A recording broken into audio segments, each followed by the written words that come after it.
In today's video, I'll give you a little guide on what to pack when you're going abroad as a student. I'll also tell you some of the mistakes I made and you shouldn't make. Let's get started right now. First, I'll start with the kitchen items and we'll start with vessels. So the set of vessels that you will be needing are a pan, a dosa pan, a cooker, and one of those masala dabbas. That's very handy.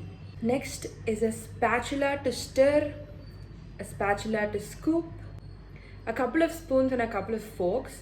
But I'd say the lesser number of spoons and forks you take, the more clean you'll be. If you have only 2 forks and they're lying in the sink, you're gonna wash them and use them.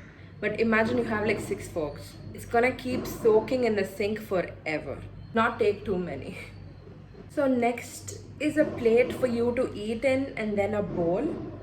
Steel is easy to maintain, but in case you don't want to take steel, then I would say make sure to take something that is also microwave safe.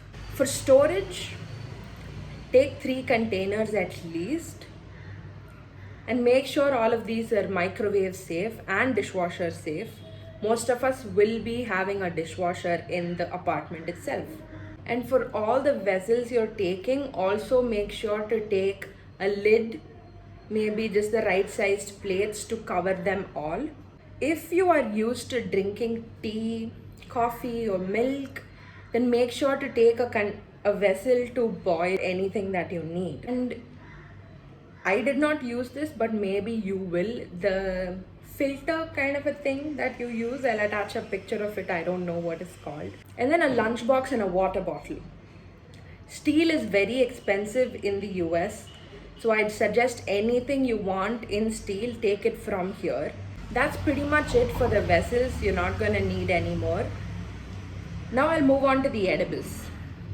So first, obviously spices, cinnamon sticks, bay leaves, all of these things, take them with you. You may not be a great cook now, but I'm telling you, 2 months after you start living there, you will become a little chef. So here's a little tip.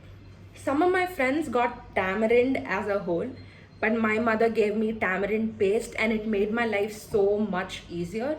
I make South Indian food for all my rasam and sambar. This tamarind paste comes in very handy. So if you are somebody who uses tamarind on a daily basis, I suggest that you take it in the form of sauce or paste. And all of the powders you need, garam masala, coriander powder, anything that you need. All of us may be cooking differently, so we're going to need different things. Ask your mother what powders you need, take all of them. Chili powder for sure. And if you're used to eating dry fruits on a daily basis, take them in small quantities. You'll definitely find them there, but only till you figure out what brand to buy, what's cheaper, what's close to you, how you can work it out. Just until then, have some dry fruits with you. And of course, your homemade powders, right? The side dish for your idli or your dosa or anything you're used to eating, all of those. And pickles are definitely lifesavers at the end of a long day. You just want to come home to a bowl of curd rice and pickle. And if you're wondering what to do for idli, dosa and all of that, batter is available. You can buy it ready-made outside. It's not going to be a problem. Moving on to atta. Unless you are a chapati master, I suggest that you don't take it, because frozen chapatis are available there and they taste amazing. They take very minimal effort to make as well. So do not waste space by taking atta or the roller pin for chapati. Do not take them. Also, one tip that I'd like to give you here is take as many edibles as possible. Reduce the number of clothes you take. Increase the amount of food that you're going to be taking there. It is going to save you a lot of time. Clothes we can always buy, but what your mom makes, you are not going to get it there. And in the US, most of the time, especially if you're going to be living in the East Coast, you will spend majority of your life in a jacket. So the clothes that you're going to take barely is going to matter, but you can always buy it there. This is definitely a big tip to remember. So let's move on to clothes. Take 3 pairs of jeans. That's more than enough. Jeans or just any pants that you're used to wearing. Do not take more. Do not take more. And like 10 tops, I'd say, at max. If you are a girl, do not take outfits that will make you spend a lot of time on them. You're going to be cooking and cleaning and all of these things, and you'll have to rush to college. So, sweatshirts and t shirts are what's ideal, but up to you. And if you are a boy, do not pack a lot of casual shirts. How do I know this? Some of my friends told me. You'll barely find anyone wearing shirts over there. It's always going to be hoodies and sweatshirts and whatnot. Even Indian students, they do not wear shirts, so do not waste your space on taking shirts. I cannot stress this enough. If you are going to live in the East Coast, October through April, you will be spending your life in a jacket. So a lot of clothes are pointless. And to wear at home, take like 4 pairs of clothing. Your pajamas or your shorts, anything that you're comfortable with, just 4 pairs are enough. Traditional outfits, I'd say 3 kurtis at max. Maybe 2 grand dresses if you want. But I never used any of those. I had a couple of kurtis with me. Only on my birthday, I wore a kurti once. And that was it. But if you are somebody who loves wearing Indian, then take it. But if you're not, if you're just thinking, I'm going to do a photo shoot and all of that, maybe you will not have time. So just 3 kurtis and 2 grand dresses at max. Coming to formal wear, take 2 formal outfits with you. You will be using these during your career fairs. And then winter wear, all of you may already know, do not buy winter wear from India. If you already happen to have a sweater with you, take it there. If you're going to the US in August, you'll mostly not need a sweater even after you land there. But if you are going in Jan, then I definitely say layer up. It's going to be cold. Now I'll talk about the things you need for your room. Take a big king-sized or a double cot bed sheet, your bedspread. After you go there, we don't know what sized mattress you'll be buying, so just having a bigger bed sheet will help. The lighting let me down, I had to shift. Let me pick up from where I left off. When you buy a mattress in the US, you'll be buying something called bed in a bag.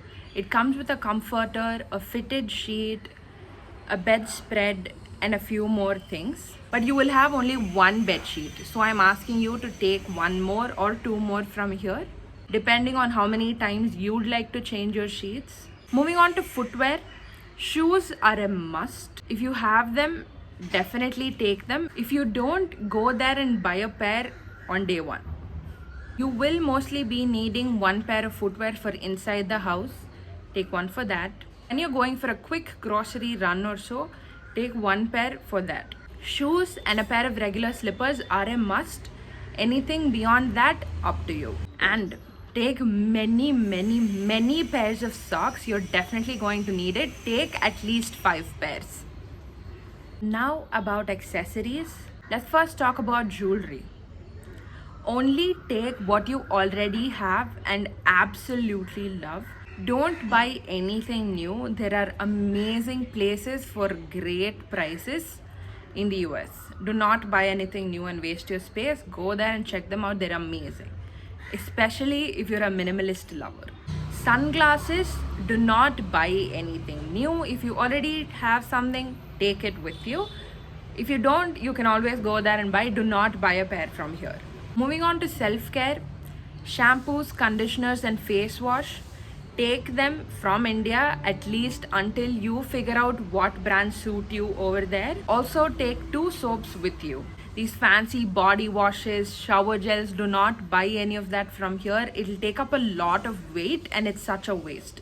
You can go there and buy better brands at better prices. Now about skincare, only take what you absolutely need. Do not think you'll go there and start having a night routine, morning routine. None of that's going to happen. If you do want to do it, buy something from there. Do not take anything from here. It'll waste a lot of space. These are what you're going to absolutely need.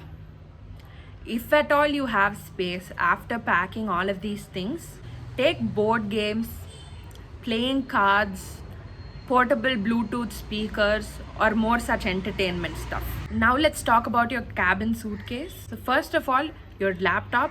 If you don't have one, do not buy anything new here. Go there and buy it.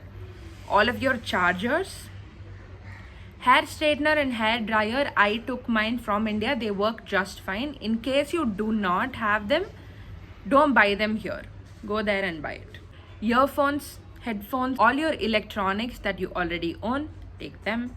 So if you're taking a lot of Indian electronics, I suggest that you also take an extension box from India. So you'll just need one travel adapter. You plug in the Indian extension box and all of your electronic gadgets can be plugged into the extension box. And do not forget all your documents. Take every document that you have. But some of the bank documents, your parents may need it for here.